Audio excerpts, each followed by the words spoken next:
अस्सलाम वालेकुम जी and warm welcome to everyone जी। जैसे कि आपके इल्म में है, हमारा ये जो सेशन है इसका टॉपिक है transitional issues, challenges and solutions among children with autism जी।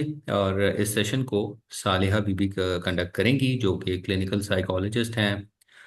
इसके अलावा लेक्चरर हैं एट रिफा इंटरनेशनल, और इसके अलावा पीएचडी स्कॉलर भी हैं। थैंक यू वेरी मच सालिहा कि आपने इस सेशन के लिए टाइम निकाला और ये क्रिटिकल टॉपिक जो है वो सिलेक्ट किया। आई होप कि ये लोगों के लिए काफ़ी हेल्पफुल होगा। बिफोर मूविंग ऑन, मैं आपके एक दो मिनट लेना चाहूँगा सबके, to introduce our platforms briefly, very briefly. I think it will be helpful for you as well, और जिन लोगों को आप इसके बारे में बता सकते हैं उनके लिए भी हेल्पफुल होगा। बेसिकली हमारे दो प्लेटफॉर्म्स हैं। Number one is our website, that is www.littlepurесouls.com।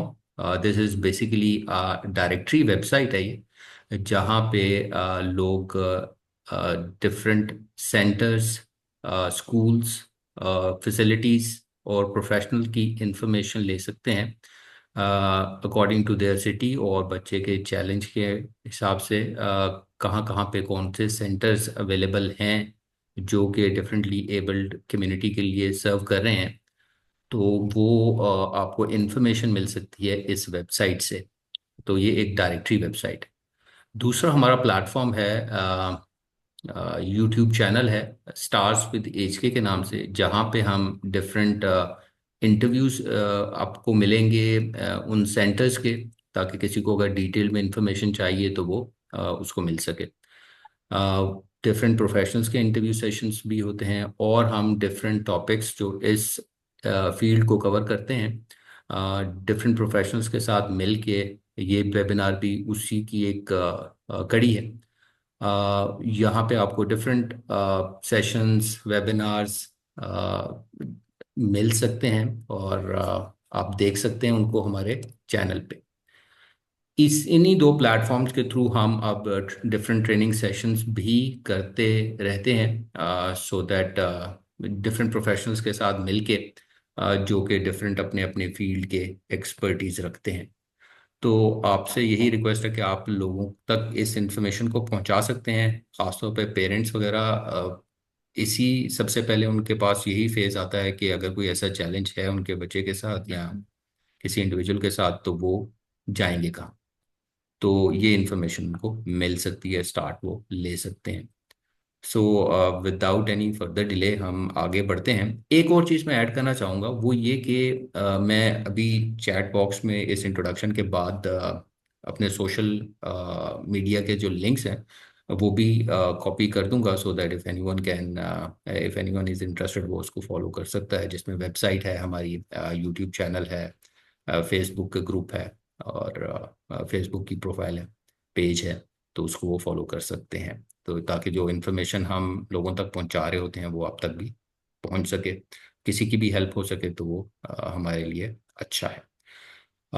लिए जी, अब हम एक्चुअल सेशन की तरफ बढ़ते हैं, और सेशन की जो भाग दौड़ है वो सालिहा के सपोर्ट की जाती है। Thank you very much everyone for joining in, और आई होप कि ये आपके लिए हेल्पफुल होगा। Over to you Saliha now.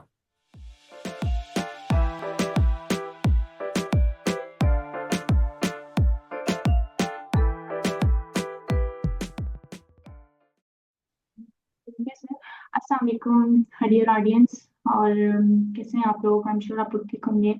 आज जिस टॉपिक पे हम बात करने जा रहे हैं that is the transitional issues. वैसे तो अगर मैं आप लोगों को बताऊं तो दुनिया में इन चीज़ों को लेके बड़ी एडवांसमेंट्स हो चुकी हैं, लेकिन हम लोग अभी थोड़ा सा इस चीज़ में पीछे हैं। But before starting all the session all of my lecture, I would like to introduce myself. Um, I am Saleha, and I am working as a senior lecturer at DIPA International University. And at the same time, I am just to finish up my PhD. And autism के बच्चों के साथ जो मेरा experience है that is from last 7 years. And 7 years पहले मैंने autism के बच्चों के साथ काम करना स्टार्ट किया, और फिर even after I left that job, but still I am connected to these children through my research work and even my PhD studies on the autistic children and their problems. And in today's session, I will be talking about the transitional issues और हम इसको थोड़ा सा समझेंगे कि transitional issues क्या होते हैं ये किस तरह से मतलब transition is something जो कि ना हमारी जिंदगी का पार्ट है जो ट्रांजिशन से आप लोग भी गुजर रहे हैं हम लोग भी एक जो टिपिकली ग्रोइंग बच्चा है वो भी ट्रांजिशन से गुजरता है और एक जो ऑटिज्म का शिकार बच्चा है वो भी जो है वो ट्रांजिशन से गुजरता है लेकिन हर इंसान का रिएक्शन टूवर्ड्स ट्रांजिशन डिफरेंट होता है ट्रांजिशन हमारे लिए भी मुश्किल होता है मतलब अगर जैसे कि हम लोगों ने रिसेंटली अपना घर शिफ्ट किया तो that is a transition that's very tough कि हमारी अटैचमेंट्स हमारे इमोशनल अटैचमेंट हो जाती है सर्टेन लोगों के साथ सर्टेन ऑब्जेक्ट्स के साथ सर्टेन थिंग्स के साथ तो उसमें से एडजस्टमेंट करना न्यू जगह पे एडजस्ट करना एंड थिंग्स लाइक दैट वो हमारे लिए भी इजी नहीं होता तो जो ऑटिज्म के बच्चे होते हैं उनके लिए चीज़ें ज़्यादा टफ होती हैं उनके लिए चीज़ें ज़्यादा टफ इसलिए भी होती हैं बिकॉज वो थोड़ा सा चेंज को पसंद नहीं करते वो अपने रूटीन के साथ फिक्स्ड होते हैं they like to be follow that certain routine और सर्टेन रूटीन जो उनकी होती है स्पेसिफिक उसको फॉलो करने में उनको कोई इशू नहीं होता लेकिन जरा सा भी किसी लेवल की भी ट्रांजिशन आ जाती है अगर उनकी किसी दिन कोई टीचर नहीं आता क्लासरूम में और कोई न्यू टीचर आकर उनको पढ़ाना स्टार्ट हो गया है तो उस चीज़ को भी एक्सेप्ट नहीं करते और वहाँ पे भी उनके behaviour emotional and sensory overload जो है वो शो हो रहा होता है तो this is just a very simple example of transition तो ट्रांजिशन तो इंसान की जिंदगी जो है वो ट्रांजिशन से भरी पड़ी है तो जो ट्रांजिशन से मुतालिक मिसाइल हैं या जो टाइप ऑफ ट्रांजिशन है या ट्रांजिशन कहाँ पे हो रही है या हम इसको कैसे सॉल्व कर सकते हैं तो ये आज के सेशन में हम सारी ये बात करेंगे तो अभी मैं फॉर्मली जो है वो अपना लेक्चर अपना सेशन जो प्रेजेंटेशन आप लोगों के साथ शेयर करूंगी आई एम श्योर आप लोगों को ये चीज़ जो है वो विजिबल होगा मेरी स्क्रीन विजिबल है सबको yes yes ma'am ma'am yes तो आज का जो टॉपिक है that is a transitional issues transition issues को समझने से पहले we need to understand what is the transition transition से चेंज हमारी लाइफ में बहुत सारे चेंजेस हो रहे होते हैं हमारी डेली लाइफ में जो है वो चीज़ें कर रहे होते हैं हम स्कूल से कॉलेज शिफ्ट होते हैं कॉलेज से यूनिवर्सिटी शिफ्ट होते हैं सो मेनी अदर्स इसी तरह से ट्रांजिशन आपकी उम्र की भी होती है आप बच्चा चाइल्डहुड होता है चाइल्डहुड से बच्चे एडोलेसेंस में ट्रांजिट हो रहे होते हैं एडोलेसेंस से फिर वो एडल्टहुड में जा रहे होते हैं हमारे रोल्स एंड रिस्पॉन्सिबिलिटीज की भी ट्रांजिशन हो रही होती है हम शादी वाले स्टेटस में आते हैं फिर शादी वाले स्टेटस में आने के बाद हम पेरेंट्स वाले स्टेटस में आते हैं सो मेनी थिंग्स तो जो ट्रांजिशन है that is the part of normal life and थोड़ा सा ऑटिज्म के बच्चों को भी समझने की कोशिश करेंगे कि ऑटिज्म क्या होता है या ऑटिज्म क्या किस चीज़ को कहते हैं तो जो ऑटिज्म है that is a neuro developmental disorder वो एक ऐसा प्रॉब्लम है that is related to the brain that is not something related to the psychology लेकिन इसके साइकोलॉजिकल मैनिफेस्टेशन जरूर होती है but it is a brain disorder तो इसकी जो इन जो ऑटिज्म के बच्चों के जो 3 कोर एरियाज में मसाइल चल रहे होते हैं नंबर 1 उनके स्पीच इश्यूज होते हैं मतलब दे कांट स्पीक वो हमारी तरफ से बात नहीं कर सकते वो उनकी स्पीच या तो 1 वर्ड होगी या 2 वर्ड होगी या बहुत ज्यादा हो गया तो एक स्मॉल सेंटेंस लेकिन वो उस तरह से बात नहीं कर पाते सेकंड चीज जो होती है सोशल प्रॉब्लम्स होते हैं उन्हें अपनी सोशल लाइफ में बहुत ज्यादा मसाइल का जो है वो सामना करना पड़ता है मतलब सोशली वो हमारे साथ इंटरेक्ट नहीं कर पाते और सोशली वो चीज़ों को स्टार्ट से नहीं कर पाते जो थर्ड नंबर पे प्रॉब्लम उनका होता है that is repetitive behaviour repetitive behaviour is something कि वो एक ही चीज़ को अगर वो छत पे देख रहे हैं तो वो बस उसी को देखेंगे या काउंटिंग करना स्टार्ट कर देंगे या एनी एनी सर्टेन ऑब्जेक्ट के साथ उनकी फिक्सेशन हो जाएगी तो that is the these are the core symptoms of the autism So we now will discuss the general transitional issues. Actually मैंने ट्रांजिशनल जो इश्यूज हैं उनको 2 कैटेगरीज में डिवाइड कर दिया एक हम जनरल ट्रांजिशन इश्यूज की डिस्कशन करेंगे और एक जो है हम एकेडमिक ट्रांजिशनल इश्यूज की डिस्कशन करेंगे as I told you before कि ट्रांजिशन इज समथिंग जो हमारी लाइफ के हर एरिया में हो रही होती है हर डोमेन में हो रही होती है चाहे हम घर शिफ्ट करें या हम अपनी वर्क प्लेस शिफ्ट करें या हम स्टूडेंट से वर्किंग उस में आए कि हम पहले एक स्टूडेंट थे फिर हम जब हमारी एजुकेशन कंप्लीट हो जाती है तो फिर हम एक एम्प्लॉय बन जाते हैं हम काम करना स्टार्ट कर देते हैं, तो वो भी दैट इज अ ट्रांजिशन। तो ट्रांजिशन जिस तरह से हमारी लाइफ में हो रही है, इसी तरह से यही सारे प्रॉब्लम का सामना जब एक ऑटिज्म के बच्चे को करना पड़ता है, तो उसका क्या रिएक्शन होता है या उसको किस तरह के मिसाइल से गुजरना पड़ता है, और अगेन फिर उसकी क्या हम मैनेजमेंट कर सकते हैं। जो जनरल ट्रांजिशनल इश्यूज हैं, उसकी अगर हम जो मैंने कैटेगराइज किया, तो सबसे पहले ट्रांजिशनल जो है वो actually that is the change in routine, as I told you before. तो it comes with the social anxiety, आपको सोशल एंजाइटी होना स्टार्ट हो जाती है, क्योंकि ऑटिज्म के बच्चे they want to change their routines, they want to just follow the fixed patterns of their life. तो when they are suffering from, as I told you before, कि autism के बच्चों की social skills they are already poor.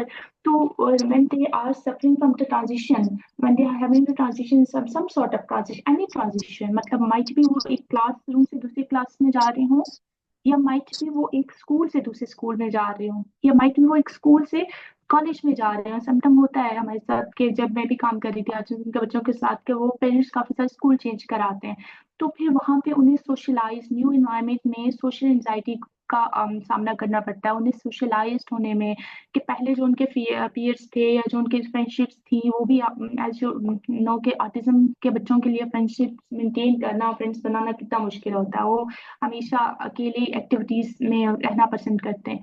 तो पहले जो उनकी activities थी, फिर मजीद अब नई जगह पे जाना पड़ेगा, नए लोग होंगे, उनके साथ कम्युनिकेट करना पड़ेगा, तो that is very tough for them.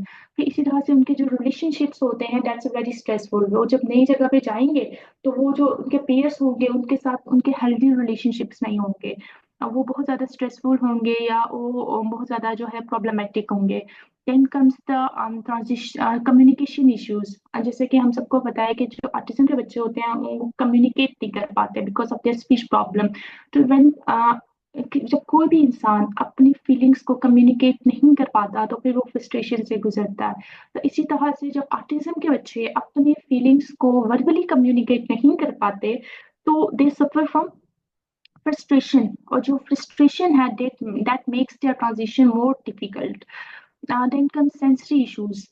ये भी होता है, मैंने खुद ये नोट किया कि जब मैं आर्मी सेंटर एजुकेशन एकेडमी में पढ़ा, मतलब एज ए चाइल्ड साइकोलॉजिस्ट काम कर रही थी, देयर आई नोटिस कि जब एक क्लासरूम में टीचर नहीं आता था, तो जो वहाँ के बच्चे थे वो बहुत ज़्यादा सेंसरी इश्यूज, मतलब they become too much hyper sensitive to the new teacher या टू द न्यू इन्वायरमेंट। या अगर हमने एक बच्चे को एक क्लास में से दूसरी क्लास में शिफ्ट किया, तो उसके बहुत ज़्यादा सेंसरी इश्यूज बढ़ जाते थे।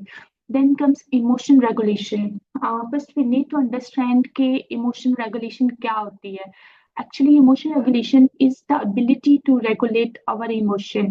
जैसे हम बड़े होते हैं तो हमें पता होता है कि यार हमने कहाँ पे किस तरह के इमोशन शो करने हैं। कहीं पे हमें बहुत ज्यादा गुस्सा भी आ रहा होता है, तो वी कंट्रोल आवर सेल्फ।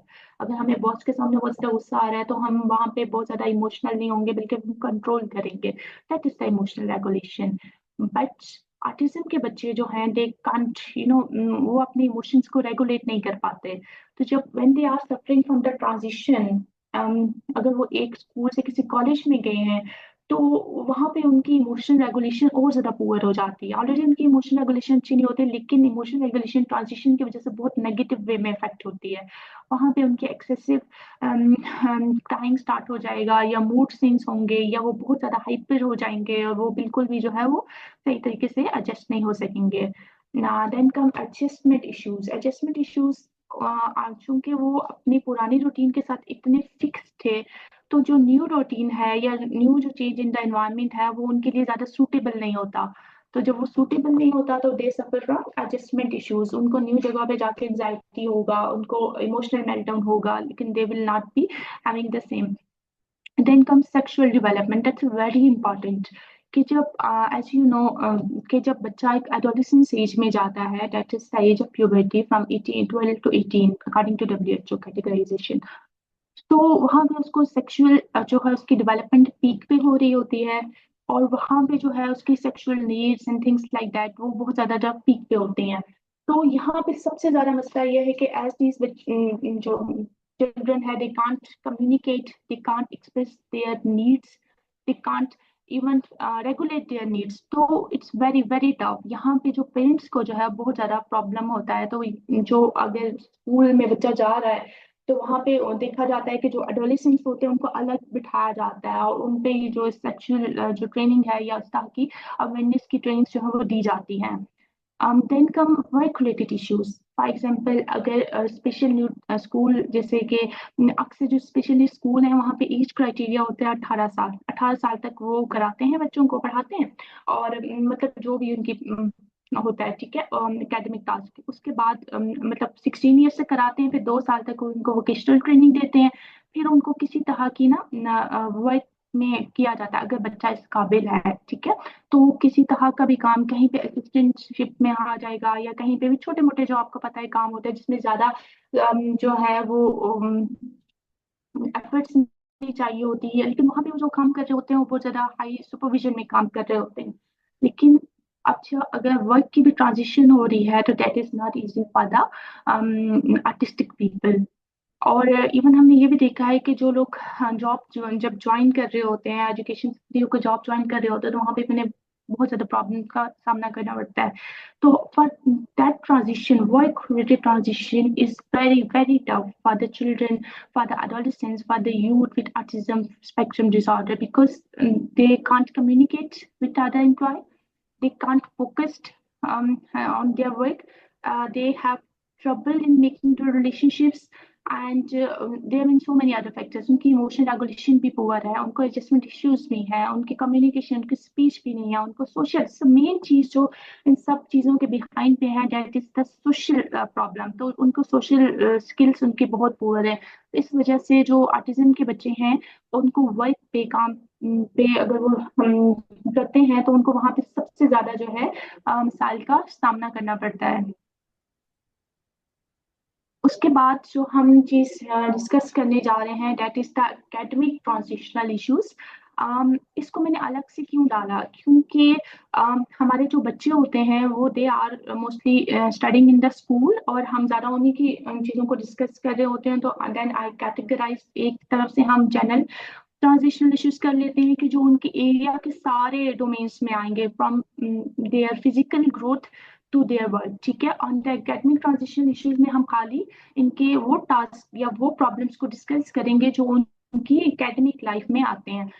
सबसे पहले that is the social challenge, जो कि हमने लास्ट स्लाइड में भी थोड़ा सा डिस्कस किया था कि as they are not having the good social skills. तो एकेडमिक जो ट्रांजिशन अगर होती है, academic transition, first we need to understand what is the academic transition. Academic transition something when आपको एक क्लास से, इवन एक ही स्कूल में एक क्लास से दूसरी क्लास में मूव किया जाता है, या आप एक ग्रेड पास करके दूसरी ग्रेड में जाते हैं, या आप स्कूल चेंज करते हैं, या आप जो है वो स्कूल से कॉलेज में जाते हैं, तो वहां पे भी बहुत से मिसाइल जो हैं वो सामने आते हैं। इवन बच्चे, आई हैव नोटिस इट के जो हमारे बच्चे स्पेशल नीड इंस्टीट्यूट से उठ के नॉर्मल एजुकेशनल सेटअप्स में जाते हैं, तो वहाँ पे भी उनको बहुत सारे इश्यूज होते हैं कि जो normal teachers, normal educational setups में जो टीचर्स पढ़ा रहे होते हैं उनको ऑटिज्म की अंडरस्टैंडिंग नहीं होती। वहाँ पे जो बच्चे होते हैं पढ़ रहे होते हैं उनको ऑटिज्म की अंडरस्टैंडिंग नहीं होती, वो ऑटिज्म के चैलेंजेस या ऑटिज्म के प्रॉब्लम्स को वो नहीं समझ पा रहे होते।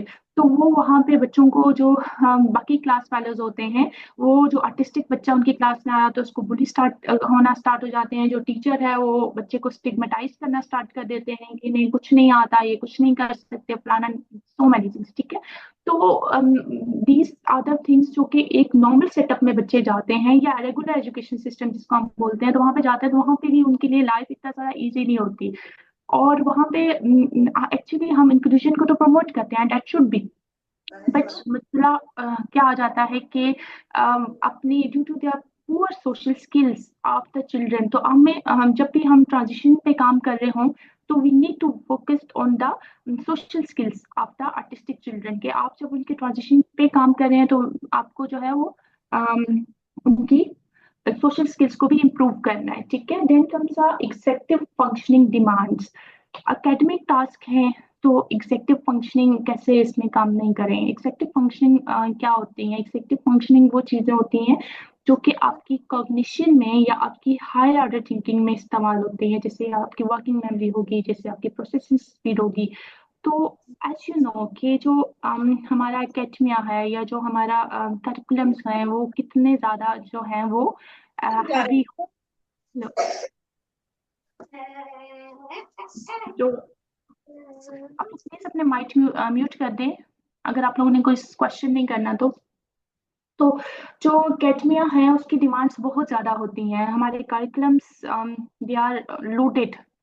तो और हमारे जो ऑटिज्म का शिकार बच्चे हैं उनकी executive functioning is not up to the mark, so they suffer a lot. They suffer from working memory issues, their time management, their short attention span and eyes contact. These are the basic problem के वो उनको मिसला करते हैं। Speech issues नहीं है तो फिर definitely जो है वो अपने अपने आप को एक्सप्रेस नहीं कर सकेंगे, बच्चे अपनी नीड्स को वर्बली एक्सप्रेस नहीं कर सकेंगे एंड तो फिर अगेन उनका प्रॉब्लम होगा। एंड द लास्ट थिंग जो मैं स्लाइड में डिस्कस करने जा रही हूँ that is the less teacher support. Teachers are not trained. Even मैंने बहुत जगहों पे देखा कि जो स्पेशल सेटअप में काम कर रही थी teachers, they are not trained. So that's a problem. Visual learning tool, जो ऑटिज्म के बच्चे हैं वी ऑल नो के वो they are the visual learners. उनको आप आसान इंस्ट्रक्शंस बोल के दे दें वो कभी भी नहीं करेंगे, आप उनको वो ही चीजें फ्लो चार्ट्स पे दिखा दें वो उसको अंडरस्टैंड भी करेंगे और उसको चीजें वो करेंगे भी। Blended learning, that's a concept कि आप मिक्सचर ऑफ टेक्नोलॉजी, मतलब आप उसको दो तरीकों से पढ़ा रहे होते हैं, आप उनको बाय लैपटॉप भी पढ़ा रहे हैं ठीक है, और बाय आपको उसको फिजिकली भी आप कर रहे हैं ठीक है। लेकिन हमारे टीचर्स को ये चीज़ें करनी नहीं होती आती। समटाइम जो गवर्नमेंट के सेटअप है वहाँ पे चीज़ें इस लेवल की नहीं है, तो फिर क्या है कि फिर बच्चे बेचारे जो है दे आर अगेन वो सफर कर रहे हैं। अच्छा, now we will discuss the transition related emotional and behavioural issues, कि कौन से इमोशनल एंड बिहेवियरल इश्यूज हैं जो कि ट्रांजिशन से वो करते हैं। ट्रांजिशन के प्रॉब्लम की वजह से होते हैं, anxiety is the number one. बच्चे जब ट्रांजिशन के इश्यूज को प्रॉपर वे में डील नहीं कर पाते या उनकी फैमिलीज इनको डील नहीं कर पाती, तो फिर क्या होता है कि एंजाइटी होती है। एंजाइटी क्या है कि that is the fear of future, के नेक्स्ट पे क्या होगा वी डोंट नो। तो बच्चे जो है वो एंजाइटी से सफर करते हैं। द फियर ऑफ ट्रांजिशन को स्कोप होता है कि कहीं पे उन्हें पता भी चल रहा है कि भाई स्कूल चेंज हो रहा है, तो they will having showing the जो है वो सिम्टम्स एंजाइटी। सेंसरी ओवरलोड हो जाता है, they become involve in self injurious behaviour, वो जो सेल्फ हीटिंग होता है उस पर कर जाते हैं। सेलेक्टिव म्यूटिज्म हो जाता है, ईटिंग डिसऑर्डर्स, बच्चों में बहुत ज्यादा एग्रेशन एंड हाइपर एक्टिविटी। ये सारे मिसाल इस वजह से होते हैं क्योंकि उन्हें एंजाइटी से सफर कर रहे होते हैं। देन बिकम सोशल विड्रॉल, वो बिल्कुल मजीद पहले ही वो उनकी सोशल स्किल्स पुअर हैं, पहले ही वो कम्युनिटी में सोशल वे में फंक्शन नहीं कर पा रहे। ट्रांजिशन की वजह से क्या होगा कि वो अगेन सोशल विड्रॉल में चले जाएंगे। अगर वो नई जगह पे गए हैं, पहले जो उनके क्लास थी उसमें उनकी थोड़ी बहुत पीयर्स के साथ बातचीत थी या व्हाट्सएवर एक वर्बल नॉन वर्बल कम्युनिकेशन था, लेकिन जब वो एनवायरनमेंट चेंज हो गया तो बच्चे तो बिल्कुल ही सोशल विड्रॉल में चले जाते हैं, वो आइसोलेशन का शिकार हो जाते हैं। अगेन उनकी कम्युनिकेशन जो है वो पुअर से पुअर होती जा रही है, उनको न्यू जगहों पे फ्रेंड्स बनाने that's the most difficult task. और थिंग्स लाइक दैट। फिर depression and meltdown, poor emotional management, उनकी emotional regulation as I told you before that's not good, तो वो उसकी वजह से वो हेल्पलेसनेस में, low self esteem and dependency. और हम पेरेंट्स कोशिश या टीचर्स कोशिश कर रहे होते हैं कि वो इंडिपेंडेंट हों, but again due to the problems created by the transition और उसकी चूंकि सही तरीके से मैनेज नहीं कर पाए हम, तो वो क्या है कि वो अगेन डिपेंडेंसी में चले जाएंगे। हमने कुछ हद तक डिस्कस तो कर लिए कि ट्रांजिशनल इश्यूज क्या होते हैं एंड जनरल ट्रांजिशनल इश्यूज क्या हैं, या जो एकेडमिक ट्रांजिशनल इश्यूज हैं जो कि बच्चों को पढ़ाई के दौरान फेस करने पड़ जाते हैं वो क्या हैं। और थोड़ा बहुत हमने ये भी देख लिया कि व्हाट आर द इमोशनल, उनका इमोशनल आउटकम क्या होगा, उनका बिहेवियरल आउटकम क्या होगा। Now I will be discussing the solution. भाई हमें प्रॉब्लम्स का तो पता ही होता है, हमें बात जो है वो सोल्यूशन को भी देखना है कि व्हाट इज द सोल्यूशन। अब सोल्यूशन की तरफ हम जाते हैं तो um, आप हैं, मैं हूँ, हम सब अगर हमने चीज इंक्लूजन को अपनी सोसाइटी में प्रमोट करना है ना, हमने चीजें स्मूथ करनी है for every person in the society regardless of his or her disability. Disability क्या होता है? That's ability. तो we need to play our role. अब आप लोग सोच सकते हैं कि हम कैसे रोल प्ले कर सकते हैं, खासतौर पर जो मेरे स्टूडेंट्स हैं, how we can, you can play your role towards your positive attitudes, like if you have the positivity towards the inclusion, that's all okay. we all need to play our role. So I will be discussing the role of a psychologist and the role of the parents and the role of the whole community. Okay, first I will be discussing the role of a psychologist. Psychologist का role भी सबसे number one पे। अभी जब हम session start भी हुआ तो वो खातून से जो बात हो रही थी तो वो यही बोल रही थी कि she is looking for a trend psychologist. तो साइकोलॉजिस्ट का रोल जो है that is the has a prime importance in the change, in the positive change, in promoting the inclusion. As a psychologist, if you are working at a special need institute, a special need rehab center, special need school, we need to develop the IEP. What is the IEP? IEP is the individualized educational plan. Normal जो regular classes होती हैं उसमें एक ही curriculum होता है जो कि आपकी गवर्नमेंट डिसाइड करती है और वो सारे बच्चे एक जैसा पढ़ रहे होते हैं. बट स्पेशल नीड स्कूल्स में या स्पेशल नीड हेल्प सेंटर्स में ऐसे नहीं होता. हर बच्चे का अलग आईईपी होता है और आईईपी को फॉर्मेशन में साइकोलॉजिस्ट को बड़ा एक्टिव होना पड़ता है. यू नीड टू जज what are the key factors, where the improvement is needed. Mostly problem कहाँ आ रहा है कि हमारे जो साइकोलॉजिस्ट हैं या हम लोग सही तरीके से आईईपी डेवलप नहीं कर रहे. हमें पता ही नहीं है कि हमारा बच्चा क्या कर सकता है. आईपीएस हाईली अनरियलिस्टिक हैं, गोल्स वो डाले हुए हैं जो कि अचीवेबल ही नहीं है. ये जो चीजें अचीव हो सकती हैं उनको अंडर एस्टिमेट किया हुआ है. तो that is we need to be very critical on that phase. Okay, then come skill building intervention. कुछ ऐसी इंटरवेंशन साइकोलॉजिस्ट को देनी चाहिए जो बच्चों में स्किल बिल्डिंग करें. हम थोड़ा सा वी नीड टू अंडरस्टैंड, हम थोड़ा सा पेरेंट्स को भी समझाते हैं और हमें एक चीज खुद भी समझनी है कि भाई पढ़ाई इट्स वेरी इंपॉर्टेंट, ठीक है, but skill building is more important. It's okay अगर आपका बच्चा पढ़ाई में, लेकिन उसको स्किल सिखाते हैं तो उससे भी चीजें बहुत ज्यादा बेहतर हो सकती है. तो स्किल बिल्डिंग इंटरवेंशन, आप उसको कोई भी स्किल सिखा दें, आप उसको वोकेशनल स्किल्स में कोई चीज सिखा दें, माइट भी वो बाद में इन फ्यूचर उसी चीज को एज ए एम्प्लॉयमेंट ले ले. Then comes social skill training. That's very important. How? Because हम पहले भी डिस्कस कर चुके हैं कि जो 90% ट्रांजिशनल इश्यूज जो बहुत ज्यादा खराब हो जाते हैं वो क्यों होते हैं कि हम उसको मैनेज नहीं कर पा रहे. या बच्चों के लिए, आर्टिज्म के बच्चों के लिए ट्रांजिशन क्यों इतनी एक हैवी टर्म है, क्यों इतना प्रॉब्लमेटिक है? बिकॉज उनकी सोशल स्किल्स पुअर है. तो we need to teach social skills to the children. आप उसकी सोशल स्किल्स बिल्डिंग पे काम करें, आप उसको सोशल स्किल ट्रेनिंग दें, आप उनके ग्रुप्स बनाएं, आप उनको ग्रुप्स में खेलना सिखाएं, आप उसमें उनको बच्चों को ग्रुप्स में प्ले करना सिखाएं. आप डिफरेंट, एक तो क्लास के साथ ग्रुप्स होते हैं ना, आप प्रैक्टिस करेंगे दूसरी क्लासेस के साथ भी. अभी आपने ट्रांजिशन नहीं की है बट स्टिल आप कोशिश करेंगे दूसरी क्लास के बच्चों के साथ में उनकी ग्रुपिंग की जाए, ग्रुप कुछ ग्रुप एक्टिविटीज की जाए. Then come emotion regulation skills. आप उनको इमोशन रेगुलेशन सिखाएं, आप उनको बताएं कि where to display the emotion, what is the right time. और आप इस कैसे कर सकते हैं? Definitely by the behavioural modification system we can teach emotion regulation. Then comes coping skills. आप उनको जो स्ट्रेस आया है या उससे कोपिंग करना सिखाएं. आप इसमें तो आपको पता है कि हमारा इस्लाम भी हमें बहुत ज्यादा, मतलब बहुत सी चीजें आपको इस्लामिक पर्सपेक्टिव से मिल जाएंगी. आपको गुस्सा आ रहा है तो आपने क्या करना है.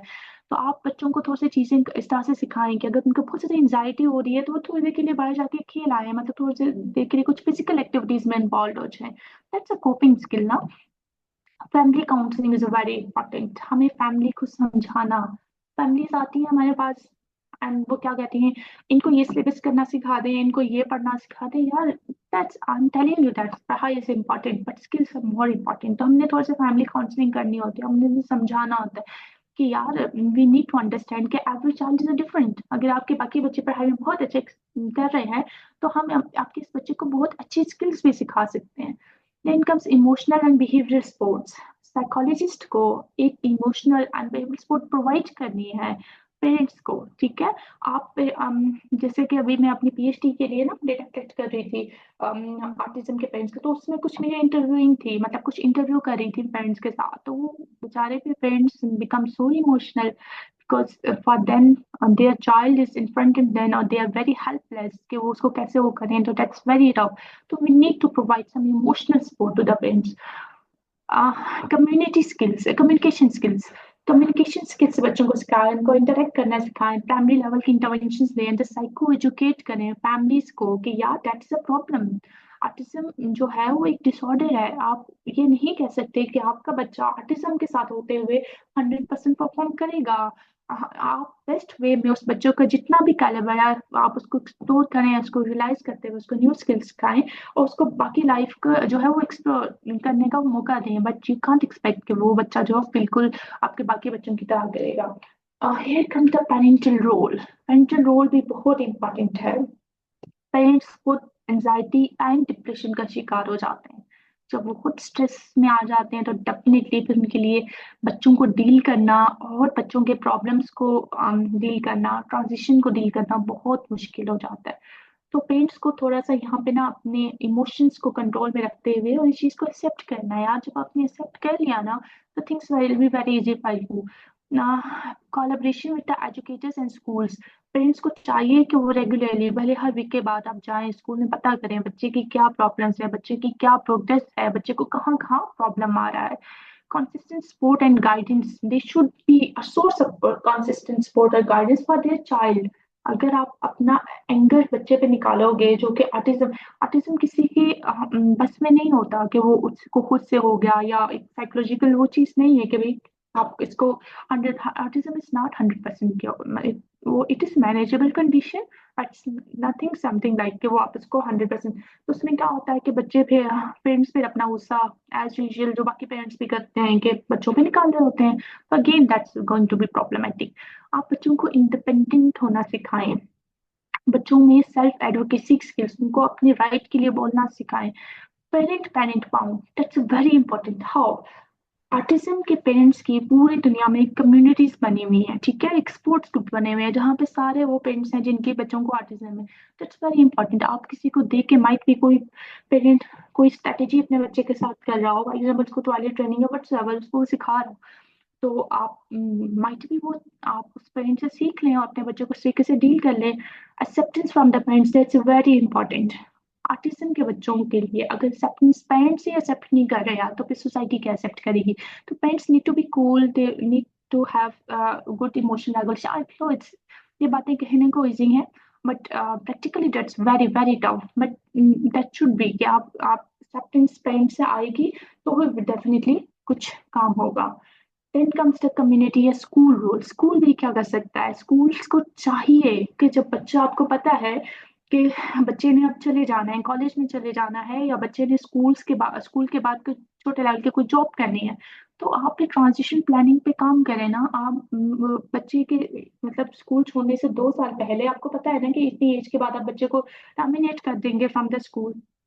तो फिर आप उसको करना सिखाएं, आप उनकी ट्रांजिशन पे काम करें, आप उनको सोशल स्किल्स दें। आपको पता होना चाहिए कि बच्चा जब नई जगह पे जाएगा तो सबसे ज्यादा चीज उसको चाहिए, उसको सोशल स्किल्स चाहिए ताकि वो नई जगह पे एडजस्ट कर सके। तो आप उसको ट्रांजिशन प्लानिंग में उसको करें, आप उसको प्रॉपर रिकमेंडेशन प्रोवाइड करें। आपका स्कूल में भी जैसे कि ऑटिज्म के बच्चे हैं तो इतने विजुअल लर्नर, तो आपके क्लासरूम का एनवायरनमेंट ऐसा होना चाहिए कि वो आप उसको विजुअल लर्निंग्स प्रोवाइड करें, आप उसको एक प्रॉपर सपोर्ट प्रोवाइड करें। पीयर मेंटोरिंग प्रोग्राम आप करें जिसमें आप उनको डिफरेंट पेयर्स डिफरेंट क्लास के साथ जो है वो करना सिखाएं, सोशल स्किल्स डेवलप करें। सेंसिटिव फ्रेंडली एनवायरनमेंट होना चाहिए, that's very important. As we all know कि these children they are hyper, sometimes they are hyper and sometimes they are hypo sensitive, तो we need to have some environment that should be sensitive friendly। कुछ ऐसे dark colours नहीं आपके walls के या आपके atmosphere में कहीं ऐसा नहीं होना चाहिए जो बच्चों के लिए प्रॉब्लमेटिक हो। आप वर्कशॉप्स दें जैसे कि आज भी एक ये वेबिनार आप लोगों के लिए अरेंज किया गया है कि आप लोगों को थोड़ी अंडरस्टैंडिंग हो कि ट्रांजिशन क्या होता है, ऑटिज्म के क्या कोर एरियाज हैं, ऑटिज्म के बच्चे ट्रांजिशन में कैसे रिएक्ट करते हैं, ट्रांजिशनल प्रॉब्लम्स को हम कैसे मैनेज कर सकते हैं। तो आप वर्कशॉप्स कराएं। आप स्कूल्स का रोल है, स्कूल का मतलब they should go for that कि उन्हें पेरेंट्स की ट्रेनिंग के लिए जो है वर्कशॉप करानी चाहिए। सक्सेस स्टोरी शेयर करें, ठीक है, जो कि ऑटिज्म के बच्चों के माइलस्टोन जो सिग्निफिकेंट माइलस्टोन अचीव किए हैं बहुत सारे हैं। हमारे पाकिस्तान में भी बहुत सारे बच्चे हैं जिन ऑटिज्म के साथ होते हैं, उन्होंने बड़ी नेशनली एंड इंटरनेशनली बड़ी उनकी अचीवमेंट है। आप वो पेरेंट्स को बताएं, आप वो चीजें शेयर करें, that will increase the morale of the parents. Equal right, school should believe on the equal right. आपके पास कोई बच्चा आया है that has some disability, that has some problem, तो रिगार्डलेस वो कहाँ से आया, किस रेफरेंस से आया, आप उसको इक्वली ट्रीट करें। आपने जो थेरेपी के सेशन टाइम रखा हुआ है वो सबके लिए इक्वल होना चाहिए, जितनी भी आपकी फैसिलिटीज है, जितने भी आपके सपोर्ट सिस्टम, सबके लिए इक्वल होना चाहिए। वोकेशनल ट्रेनिंग जो है वो that's very very very important. आप बच्चे को स्कूल से निकलने से पहले, मतलब जो स्कूल से डिस्चार्ज करना है अपने बच्चे को, आप उसको वोकेशनल ट्रेनिंग दें। ठीक है, that's more important then the academics. आप एकेडमी से ज्यादा बच्चों के लिए, not for the every artistic children, लेकिन आपको पता है कि वो बच्चा पढ़ाई में नहीं कर पा रहा, तो आप उसको वोकेशनल ट्रेनिंग दें। आप उसको कुछ स्किल्स सिखाएं, कुछ ऐसी स्किल्स के उसके बाद जो है बच्चा अगर जॉब करता है या उसको किसी लेवल की कोई एम्प्लॉयमेंट होता है तो उसको में हेल्पफुल हो। Then main stream teaching training, that's very very important, कि जो मेन स्ट्रीम में स्कूल्स हैं उनके टीचर्स की ट्रेनिंग होनी चाहिए। उनको कभी इनवाइट किया जाए स्पेशली स्कूल में, उनको बताया जाए कि यार आर्टिज्म ये होता है, आर्टिज्म के ये मिसाइल हैं, आर्टिज्म के ये कोर एरियाज हैं, और आर्टिज्म के साथ इस तरह से डील किया जाता है। मतलब टीचर्स को पता ही नहीं होता कि व्हाट इज आर्टिज्म और इसके क्या मतलब चैलेंजिंग बिहेवियर, इमोशनल चीजें हो सकती हैं। तो जो है दे शुड, मतलब स्कूल जो है specially school, they should train even जो मेन स्कूल टीचर्स हैं उनको भी, क्योंकि हमने अपनी सोसाइटी में भी इंक्लूजन को प्रमोट करना है। तो for that purpose we need to educate every person. हमें जो ले मेन है ना, हमने उसको भी एजुकेट करना है अगर हमने इंक्लूजन को प्रमोट करना है। तो फिर जो टीचर्स हैं उनको तो लाजमी करना है, क्योंकि जब हमारे बच्चे हमारे स्पेशल स्कूल से निकल के उधर मेन स्ट्रीम स्कूल में जाएंगे तो फिर वहां पे उन्हें प्रॉब्लम जो है वो ना सफर करने पड़े। And that is all from my side. आप लोगों ने बड़ी खामोशी से काफी देर से सुना है। Now I want to hear you. अब मैं आप लोगों को सुनना पसंद करूंगी।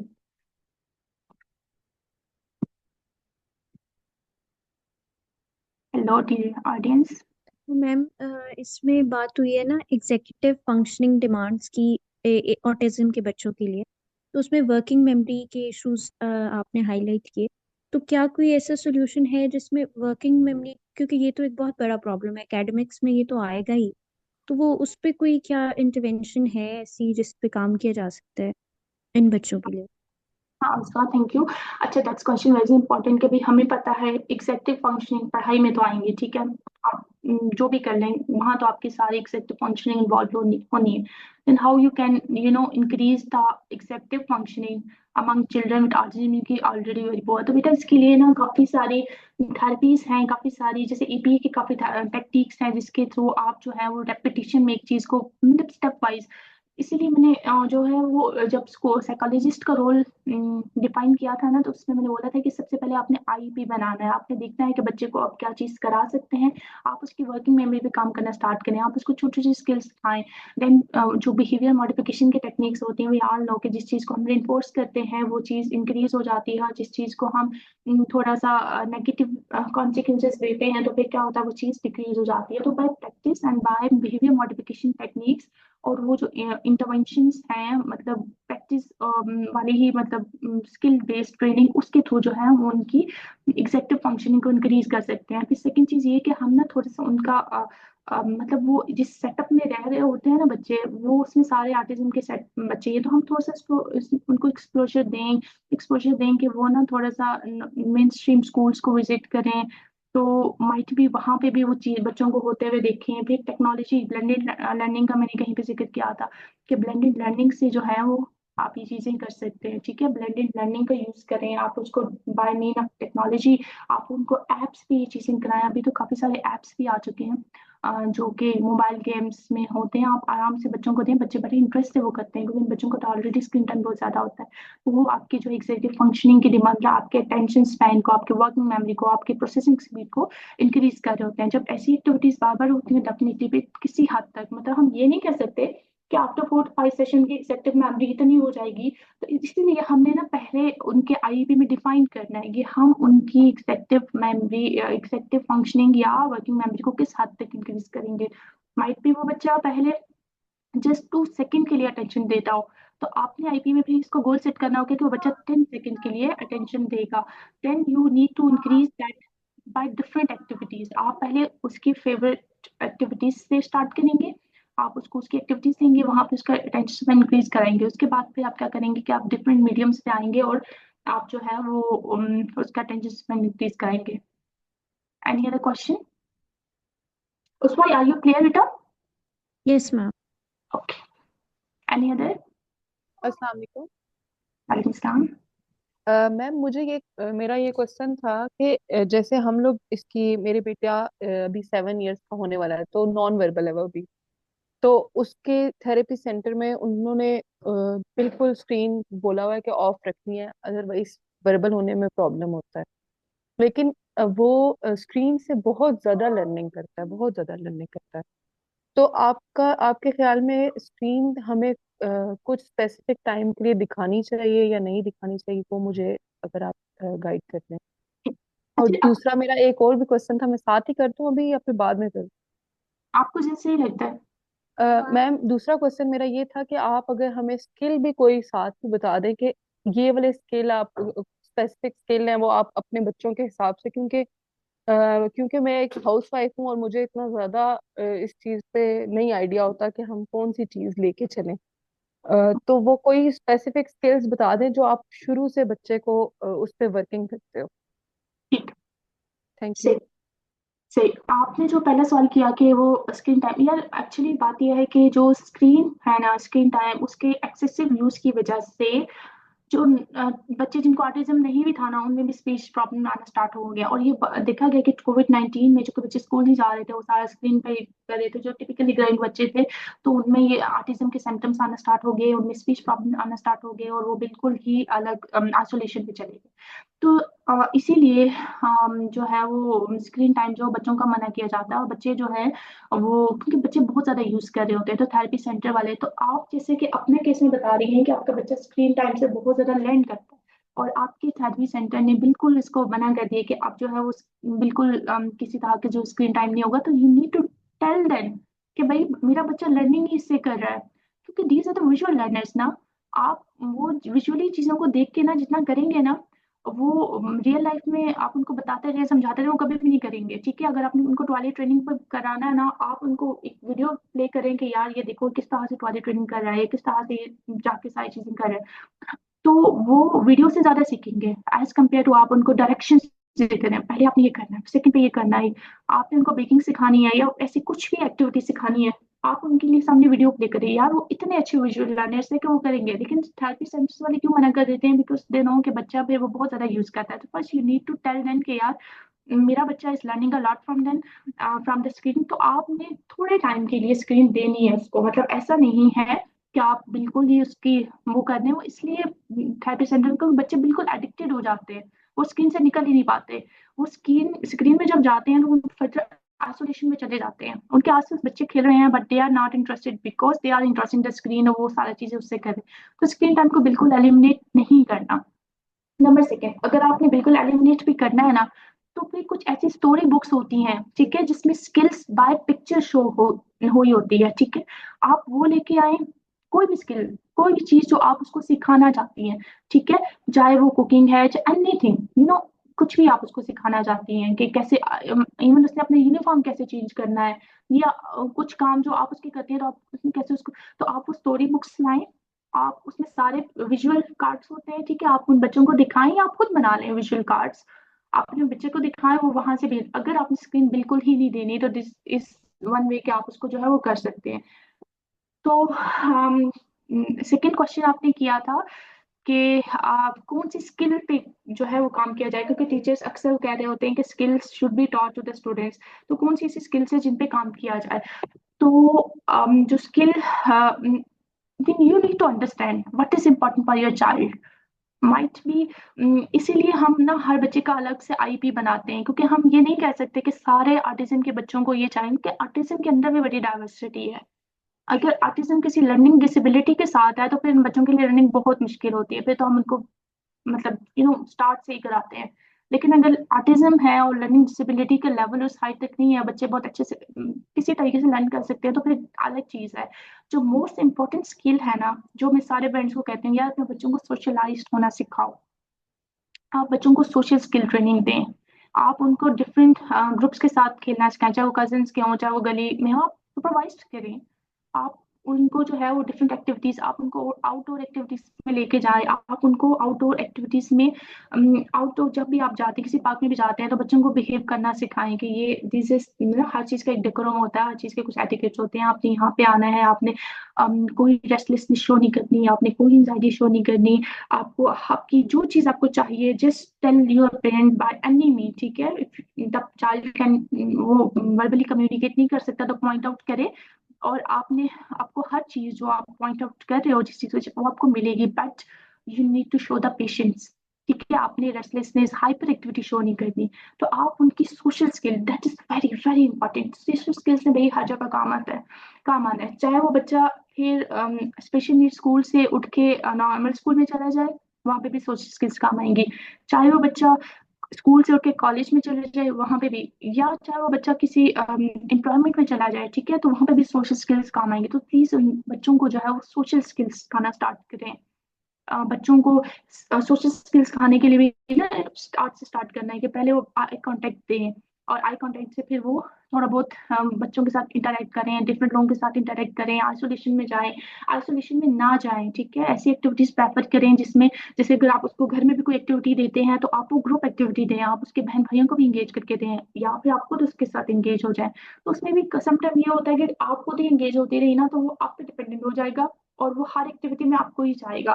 तो आपने फिर उसको डिफरेंट लोगों के साथ इंटरेक्ट करना सिखाना है। घर में कोई गेस्ट आ रहा है, आपने उस बच्चे को बताना है कि अगर गेस्ट आते हैं तो ऐसे वेलकम किया जाता है, तो इस तरीके से उनको रिसीव किया जाता है। गेस्ट जब जाते हैं तो इस तरह से उनको बाय बाय किया जाता है। तो ये चीजें जो है वो आप उनको सिखाएं, दैट्स अ वेरी इंपॉर्टेंट।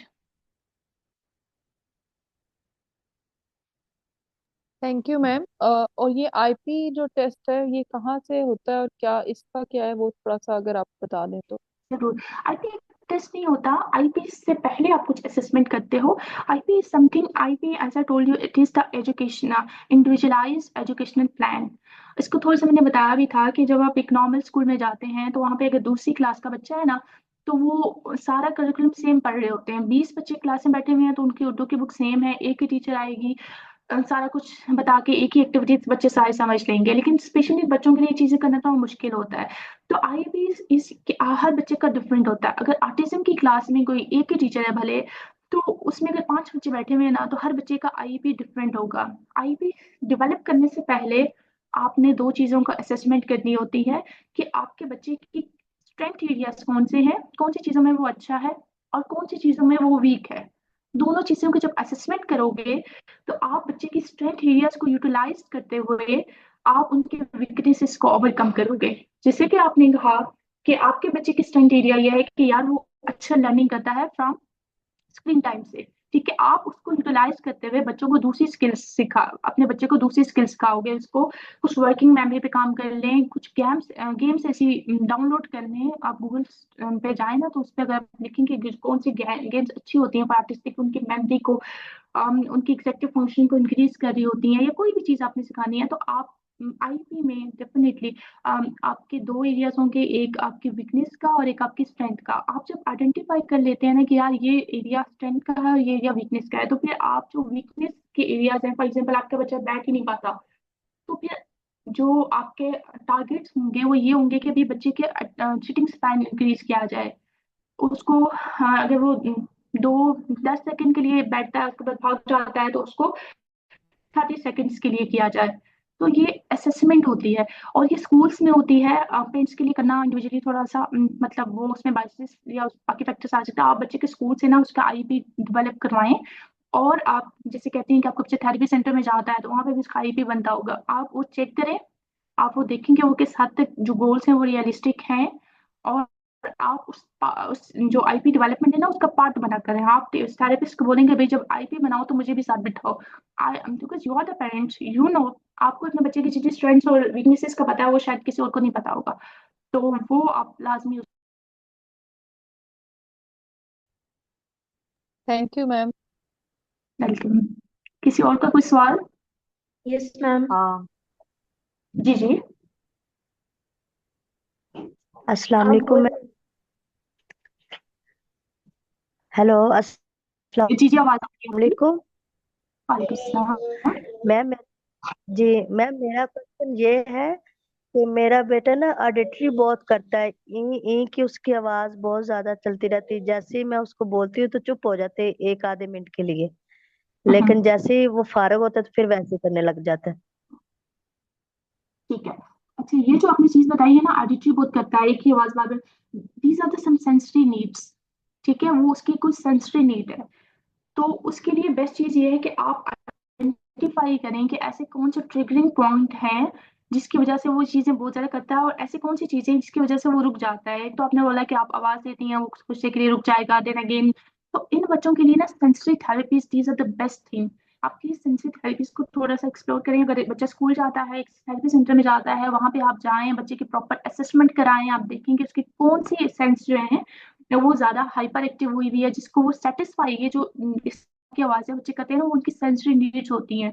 तो वो जो कराएं, उसकी जो सेंसरी थेरेपी है वो कराएं। सेंसरी थेरेपी से ऐसे बच्चों को जिनकी सेंसरी नीड्स बहुत ज्यादा स्टिमुलेट हुई होती हैं, बहुत ज्यादा इफेक्टिव होती है। और उन चीजों को जो फिर वो स्कूल वाले आपको बताते हैं कि भाई आपके बच्चे की ये वाली सेंसरी नीड ज्यादा मतलब है, तो फिर आप वो नहीं एक्सरसाइजेस को, उन्हीं चीजों को आप घर पे कराएं। आप कोशिश करें, क्योंकि आपका बच्चा ऑटिज्म के साथ है, कि आप अपने घर में भी ना कोई रूम या कोई छोटी सी जगह जो है वो सेंसरी एनवायरनमेंट वहां पे क्रिएट करें। आप नेट से आइडियाज लें, आप बच्चे के स्कूल टीचर्स या उसके साइकोलॉजिस्ट के साथ डिस्कस करें, आप वो चीज़ क्रिएट करें। क्योंकि ये जितने भी प्रॉब्लमेटिक बिहेवियर्स होते हैं या रेपिटेटिव बिहेवियर्स होते हैं, तो वो sensory therapy is one of the best thing. तो जब आप थोड़ा सा भी उसको वो सेंसरी टाइम देंगे, तो you will feel a difference कि वो बच्चा कितना बेहतर परफॉर्म करेगा, या वो जो है वो जो ऑडिटरी बाबर कर रहा है उसको जो है वो किस हद तक मैनेज कर सकता है।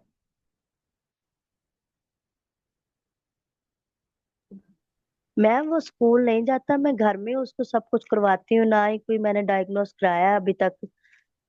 कितने साल का है आपका बच्चा? 10.5 साल का बेटा है वो। और आपने डायग्नोसिस नहीं करवाया? जी, मैंने जिससे डॉक्टर से भी अभी तक मिली हूँ नैरो के, तो बस उन्होंने बोला ये सीपी चाइल्ड था ना ये। तो अब हम्म। काफी बेहतर है, लेकिन अभी उसकी समात इतनी नहीं। एक कान में अभी 70% आया, लेकिन बोलता भी नहीं और सुनता भी नहीं। लेकिन मेरी आवाज 2-3 रिस्पॉन्स देता है।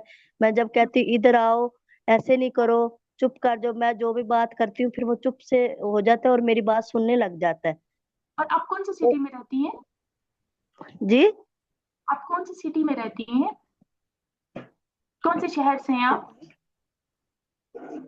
हेलो।